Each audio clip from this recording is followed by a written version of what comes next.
కనీసం ఒకరిని ఇద్దరిని కొంచెమైనా మనం ఏం చేయాలండి, దేవుని పని చేయాలి. ఇక్కడి నుంచి ఆయన ఏం చేయాలి, నోరు తెరిచి చెప్పాలి. కదవుతున్నామా?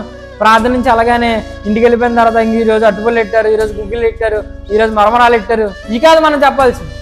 కదవుతున్నాం? ఇయగా చెప్తున్నాం. ఈరోజు బయటికి వెళ్ళి ప్రార్థనకు వచ్చి ప్రార్థన అయిపోయిన తర్వాత బయటికి వెళ్ళి ఇంటికి వెళ్ళి ఏం చెప్తున్నాం?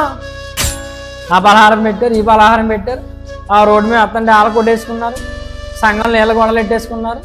చెప్పండి అమ్మ, ఇంకా చెప్పండి. ఇంకా హాట్ టాపిక్లు ఏమైనా ఉంటే, బ్రేకింగ్ న్యూస్లు ఏమైనా ఉంటే చెప్పండి. ఇవే కదా మనం చెప్పుకుని. ఇలాంటి పనికిరాని అన్నీ చెప్తున్నాం, కానీ దేవుని గురించి చెప్పట్లేదు. అర్థమవుతుందమ్మా? దేవుని గురించి చెప్పాలి. ఈరోజు దేవుని గురించి నోరు తెచ్చి మనం మాట్లాడాలి. ఇలాంటి పనికిరాని అన్నీ కాదు, పనికొచ్చే దేవుని వాక్యం, మన పనిని మార్చే దేవుని వాక్యాన్ని మనము ప్రకటించాలి. ఆనాడు సమరయ స్త్రీ ప్రకటించింది, తన జీవితం మారింది, తన ద్వారా అనేకుల బ్రతుకులు మారిపోయింది. ఈరోజు మనం మారిన వారమే అయితే, నిజంగా మనకు వాక్యం అర్థమైంది అయితే ఏం చేయాలి? మనం చెప్పాలి.